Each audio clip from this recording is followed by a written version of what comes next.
ஓம் சாந்தி. எல்லா சகோதர சகோதரிகளுக்கும் அன்பான வணக்கங்கள். இப்போ நாம் குரானில் பெண்கள் அப்படின்ற தலைப்பில் 4வது அத்தியாயத்தில் வரக்கூடிய 53வது வசனம் பார்க்குறோம்.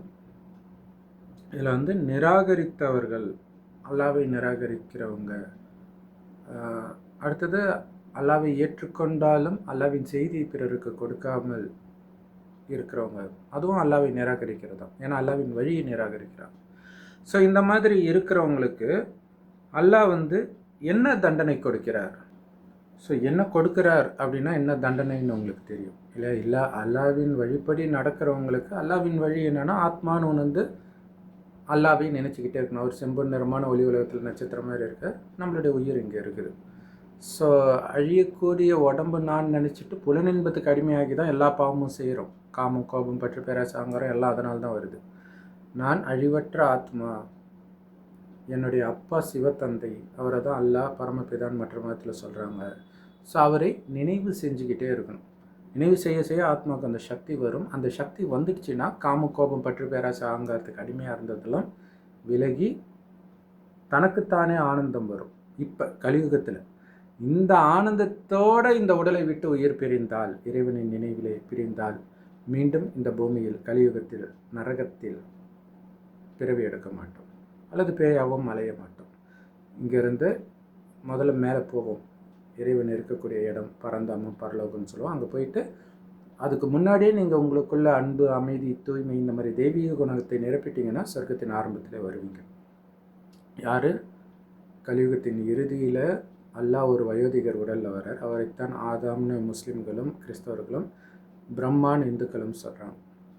ஸோ அந்த பிரம்மா மூலமாக கடவுள் படைக்கிறார். பிரம்மா படைக்கலை, ஆதாம் படைக்கலை, ஆதாம் மூலமாக படைக்கப்படுது. ஏன்னா கடவுளுக்கு உடம்பு கிடையாது. அதனால தான் ஜோதி ரூபத்தில், லிங்க வடிவத்தில் இந்துக்கள் சிவனை வழிபடுறாங்க. மற்ற எல்லாருக்கும் மனித உடல் தான் இருக்கும். அது அர்த்தம் தெரியாதனால அவங்களும் ஏதோ சொல்லிகிட்டு இருக்கிறாங்க. ஸோ இப்போ எந்த அளவுக்கு நீங்கள் தூய்மையாகிறீங்க? ஏன்னா சொர்க்கத்தில் காம, கோபம், பற்று, பேராசை, அகங்காரமே இல்லாததுனால தான் அது சொர்க்கமாகவே இருக்குது. தங்கம் அளவற்று இருக்கும், வெள்ளி வைடூரியங்கள் எல்லாம் அளவற்று இருக்கும். தங்க செங்கற்களால் கட்டப்பட்ட மாட மாளிகையில் இருக்கும். சிங்கமும் பசுவும் ஒன்றா தண்ணி குடிக்கும். சிங்கத்துக்கு கூட இன்னொரு விலங்கு அடித்து சாப்பிடணும்னு தோணுது. ஆனால் இன்றைக்கி மனிதன் மாமிசத்தை விட முடியாமல் சொர்க்கத்துக்கு போவேன்னு கனவு காண்றான்னா அது எவ்வளோ பெரிய அறியாமைன்னு யோசிச்சுப்பார். சொர்க்கத்தில் கணவன் மனைவிக்கு இடையில் கூட காமம் இருக்குது. கணவன் மனைவி நமக்கு ஒரு வாரிசு வேணும்னு நினைக்கும் போது மனைவி கர்ப்பமாவாள். இங்கே காமத்தை விடாதவன் எப்படி சொர்க்கத்துக்கு போகிறதுக்கு கனவு காண முடியும்? எந்த மதமும் காமம் தவறுன்னு போதிக்கவே இல்லை. ஏன்னா எல்லா மதத்தையும் உருவாக்கியது மனிதர்கள். ஸோ அல்லாஹ் ஒருவர் தான், அவர் வருவதும் ஒரே முறை தான், இறுதியில் வருகிறார். மதத்தை உருவாக்கல, சொர்க்கத்தை உருவாக்க, சொர்க்கத்திற்கான ஞானத்தை கொடுக்க. இப்படி அல்லாவை நிராகரிக்கிறவங்களுக்கு சொர்க்கத்தில் இடம் கிடையாது. ஏன்?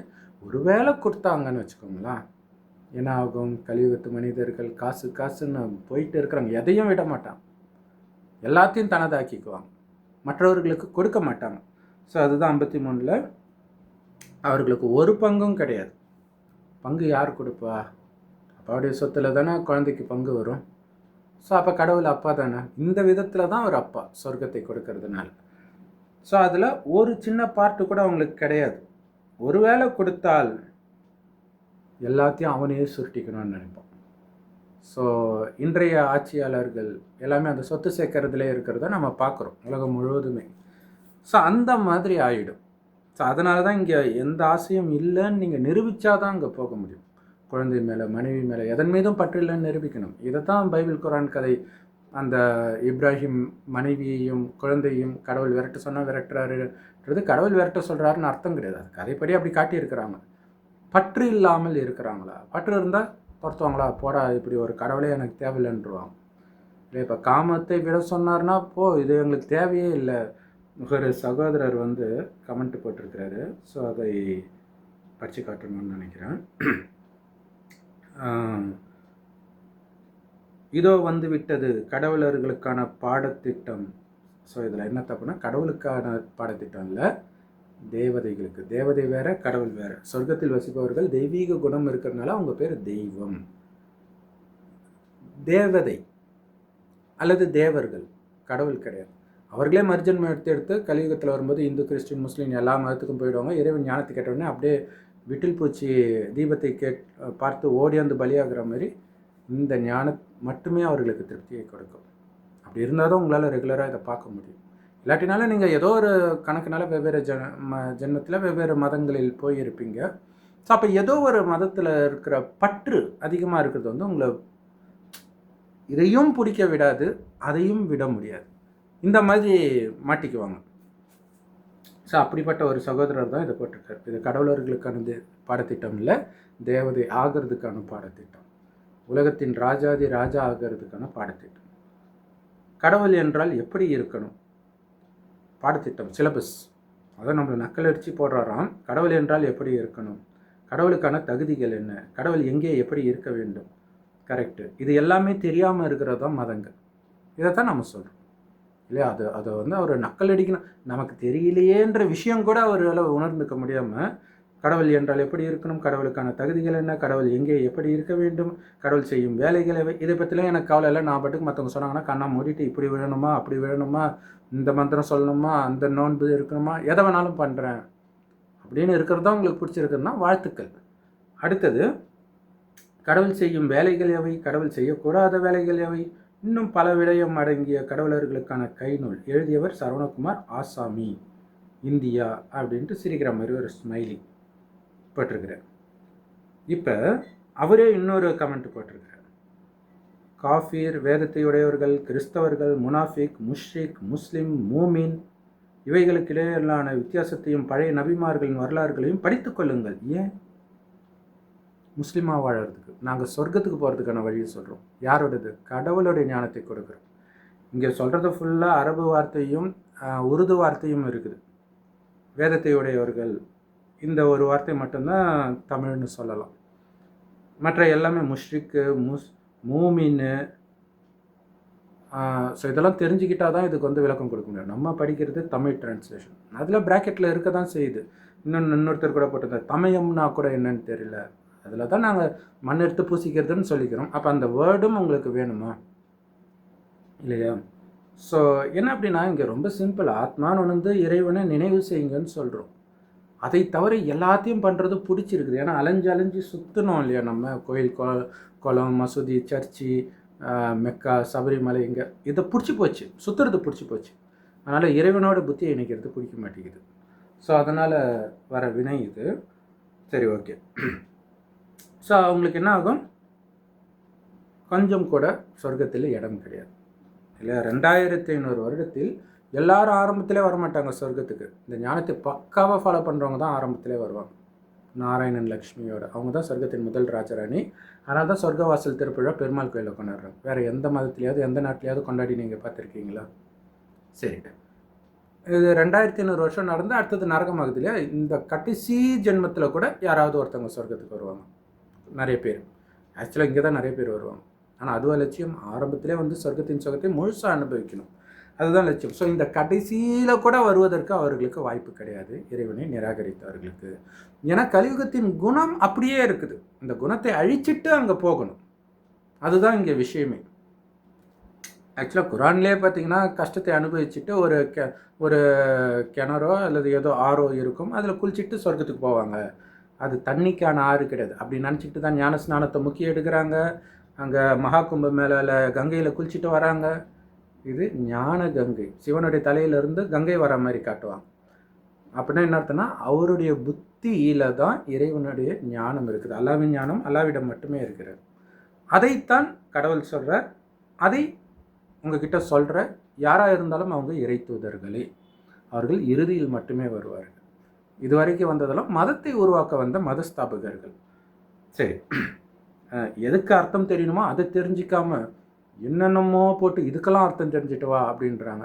அதுதான் பிடிச்சிருக்குன்னா தாராளமாக நீங்கள் சுற்றலாம், பிரச்சனை இல்லை இல்லையா? அதை தான் இந்து மதத்தில் ஒரு கதை வரும், அந்த ஞானப்பழம் கதை. பிள்ளையார் முருகன் யாருக்கு கொடுக்குது? இது ஸ்பெஷல் பழம், பிரிச்செல்லாம் கொடுக்க முடியாது, போட்டி வைக்கிறார். உலகத்தை யார் முதல்ல சுற்றிட்டு வர, உடனே முருகன் கிளம்பிடுறார்.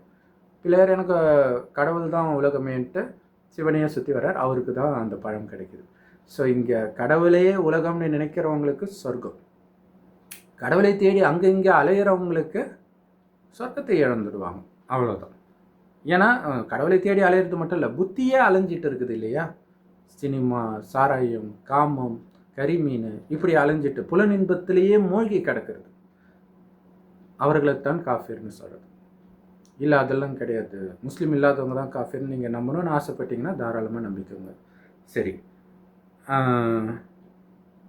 ஏன்னா இவர்களை அங்கே விட்டால் என்ன ஆகும் யோசிச்சு பாருங்கள். அங்கே இருக்கிற விலங்குகளும் ரொம்ப அற்புதமாக இருக்கும், அதோடைய கறி இன்னும் டேஸ்ட்டாக இருக்கும்னு இல்லை தோண ஆரம்பிச்சிடும். அப்புறம் அது சொர்க்கமாவாக இருக்கும் அந்த விலங்குக்கு. எல்லா விலங்குக்குமே அங்கே அது சொர்க்கம் தான். ஸோ அந்த குணத்தை நான் மாற்றிக்க மாட்டேன், ஆனால் சொர்க்கம் வேணும்னா அது எப்படி கிடைக்கும்? கிடைக்காது. சரி, இது எல்லாமே குரான்லே இருக்குது, இருந்து தான் நாம் கொடுக்குறோம். சரி, ஏன்னா கொடுத்தால் எல்லாத்தையும் தானே வச்சுக்கணும்னு சுயநலம் மிக்க மனிதனை அங்கே எப்படி அனுப்ப முடியும்? ஸோ அப்போ இறைவன் கொடுக்குற ஞானத்தின்படி எதன் மீதும் பற்று இல்லாதவனை தான் அங்கே இல்லை எல்லாத்தையும் அனுபவிக்கிறது தான் கடவுள் கொடுத்தாரு, அதனால் நாங்கள் அனுபவிச்சுட்டு இருக்கிறோம் அப்படின்னா நீ அங்கே வந்தாலும் இதே பழக்கத்தை காட்டினன்னா முடிஞ்சு போச்சு. அதனால தான் அங்கே யாருக்குமே அந்த பற்று இருக்காது. ராமாயணத்தில் காட்டியிருக்கிறாங்க பாருங்க, ராமருடைய ராஜ்யத்தை அபகரிக்கிறாங்க. அவங்க சிரிச்ச முகத்தோட நான் ஆண்டா என்ன சித்தின்னு கூட சொல்ல மாட்டார், அம்மான்னு தான் சொல்லுவார். நான் ஆண்டா என்னம்மா, என் தம்பி ஆண்டா என்னம்மான்னு சிரிச்ச முகத்தோட போவார். சரி, அப்பாடா அண்ணன் சொத்து கிடச்சிச்சின்னு தம்பி சந்தோஷமாக வந்து எடுத்துக்க மாட்டார். இதுக்கு தகுதியானவர் என் அண்ணன் மட்டும்தான் அப்படின்ட்டு நான் எடுக்க மாட்டேன்ட்டு அண்ணனை போய் கூப்பிட்டு வர போகிறார். அவரும் எவ்வளவோ சொல்கிறாரு, இல்லை முடியாது, நான் அப்பா கிட்ட வாக்கு கொடுத்துட்டேன்ட்டு. அந்த அப்பான்றது அல்லா கிட்ட வாக்கு கொடுக்குறது, எதன் மீதும் பற்று இல்லாமல் இருக்கணும். வீட்டை விட்டு போகலை, வீட்டில் இருப்பீங்க, எல்லாமே இருப்பீங்க, ஆனால் பற்று இல்லாமல் இருக்கணும். அவர்கள் தான் சொர்க்கத்திற்கு தகுதியானவர். அந்த மாதிரி பற்று கொஞ்சம் இருந்தால் கூட அங்கே அந்த பற்று தான் ஒரு லெவலுக்கு மேலே என்ன ஆகும் இல்லையா? காமம் எப்படி காதல், திருமணம், கள்ளக்காதல், ரேப்பு அப்படி போகுதோ அது மாதிரி சின்ன சின்ன பற்று தான் அந்த சொத்துக்காக அடிச்சுக்கிறது எல்லாமே இன்றைக்கி வீடு நடக்குது. எல்லாருக்குள்ளேயும் அந்த மிருக குணம் இருக்குது, எப்போ தூண்டப்படும்னே தெரியாது. ஸோ அதனால தான் இப்போ அந்த கேரளாவில் காதலனை விஷம் வச்சு கொண்டாங்களே கிரீஷ்மான் ஒரு சகோதரி, அவங்களுக்குள்ளே மட்டும்தான் அந்த மிருக குணம் இருக்குதா? எல்லாருக்குள்ளேயும் இருக்குது. ஸோ அது இருக்கிற இடம் தெரியாமல் நீங்கள் அழிக்கணும், அதுதான் முக்கியமான விஷயம். சரி, அப்படி இல்லைன்னா சொர்க்கத்தை ஒரே நாளில் நரகம் ஆக்கிடுவாங்க. அதனால தான் அவங்களுக்கு சொர்க்கம் இல்லை அப்படின்னு நல்லா சொல்கிறார். சரி, 54 அல்லது ஸோ அடுத்தது 54 ஒரு அற்புதமான வசனம் இது. அல்லது நல்லடியார்களான மனிதர்களை பற்றி அவர்களுக்கு அல்லாஹ் தன் பேரருளால் கொடுத்தவற்றின் மீது அவர்கள், ஸோ பிராக்கெட்டில் யூதர்களாகி அவர்கள்னு போட்டிருக்காங்க, அவர்கள் பொறாமைப்படுகிறார்களா? அவ்வாறாயின் இப்ராஹிமுடைய குடும்பத்தினருக்கு வேதத்தையும் ஞானத்தையும் கொடுத்திருந்தோம், அத்துடன் மகத்தான அரசாங்கத்தையும் அவர்களுக்கு நாம் கொடுத்திருந்தோம். ஸோ இதில் இல்லையா, இப்ராஹிம் வந்து முன்னாடியே வந்தவர், நபி வந்து கடைசியாக வந்தவர். ஸோ அப்போ நபி வரும்போது, முஸ்லீம்கள் உருவாகும்பொழுது பார்த்திங்கன்னா ரொம்ப பணக்காரர்களாக இருப்பாங்க முஸ்லீம்கள்.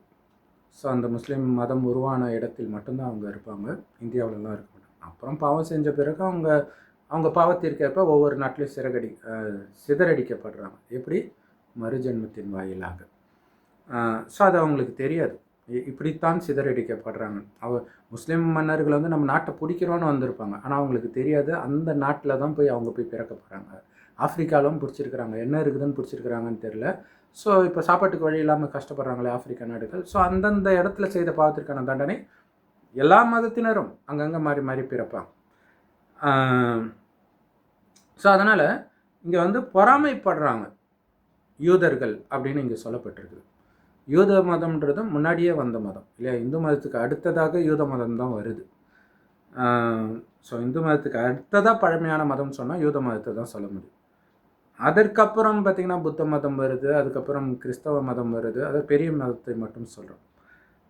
ஸோ அதுக்கு பிறகு தான் முஸ்லீம் மதம் வருது.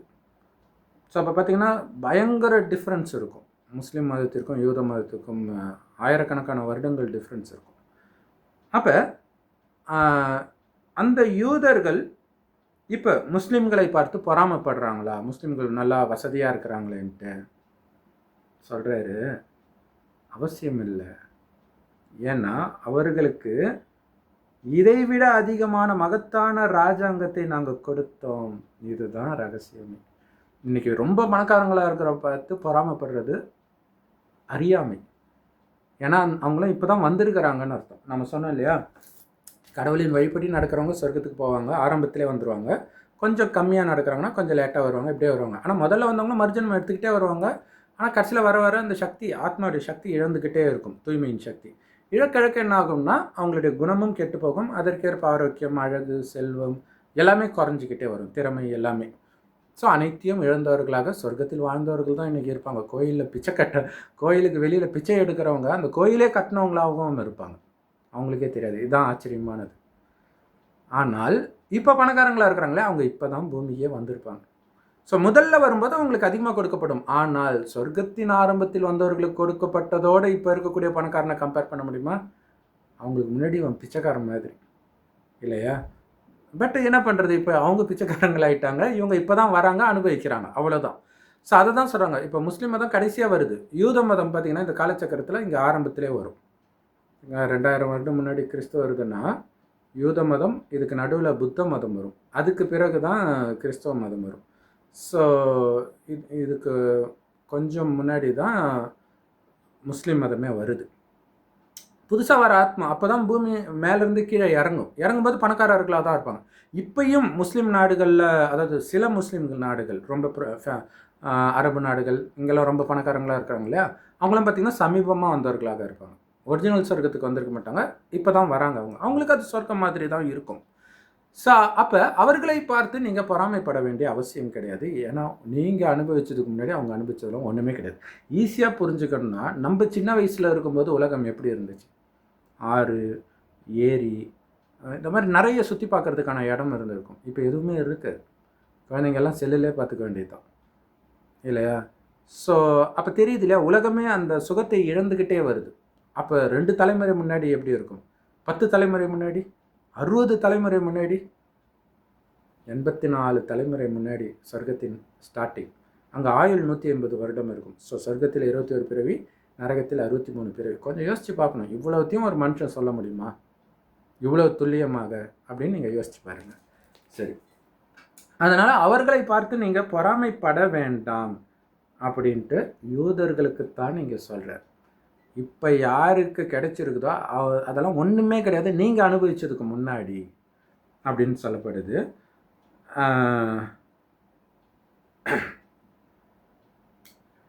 அவர்களுக்கு வேதத்தை, ஞானத்தை கொடுத்திருந்தோம் அப்படின்னு வருது. ஏன்னா முதல்ல தோன்ற மதத்துக்கு வந்து எப்போவுமே கொஞ்சம் இல்லை, பவர் பயங்கரமாகவே இருக்கும். அது வந்து பார்க்குறதுக்கு வந்து ரொம்ப ஒரு மிருகத்தனமான புஸ்தகம் மாதிரி தான் இருக்கும். அந்த பழைய ஏற்பாடுன்னு சொல்கிறோம் இல்லையா, அப்படி தான் இருக்கும். ஆனால் அதில் ஆழமான ரகசியம் இருக்குது. அது எல்லாமே உள்ளே நடக்கிற யுத்தம், மனிதனை அடிக்கிற யுத்தம் கிடையாது. எல்லா மதமே அதை தான் போதிக்குது. பட் ஆனால் யூத மதத்தில் அந்த பைபிள் பழைய ஏற்பாடுன்றது பார்த்திங்கன்னா ரொம்ப மோசமாக இருக்கும். ஸோ கடவுள் வெட்ட சொன்னார், குத்த சொன்னார் அப்படின்னு பயங்கரமாக இருக்கும். வேறு மதத்தை சார்ந்தவனாலே வெட்டு, அந்த மாதிரிலாம் இருக்கும். சரி, குரானில் இருக்கான்னு தெரியல. பட் அப்படியே இருந்தால் கூட பழைய ஏற்பாடு கிட்ட வர முடியாது, அவ்வளோ மோசமாக இருக்கும். ஆனால் அது எல்லாமே நமக்குள்ளே இருக்கக்கூடிய இந்த வக்கர குணத்தை சொல்லுது அப்படின்னு நினச்சிங்கன்னா மட்டும்தான் அது புரியும். அப்படி நினச்சி பார்க்கும்போது அதில் நிறைய ரகசியம் வெளிப்படும். சரி, ஸோ வேதத்தையும் ஞானத்தையும் அவங்களுக்கு கொடுத்துருந்தோம், மகத்தான அரசாங்கத்தையும் கொடுத்துருந்தோம். அதனால் அவங்க உங்களை பார்த்தெல்லாம் பொறாமைப்படுறது அறியாமை அப்படின்னு சொல்லியிருக்கிறாரு. ஸோ இது ஒரு மிகப்பெரிய ரகசியம்.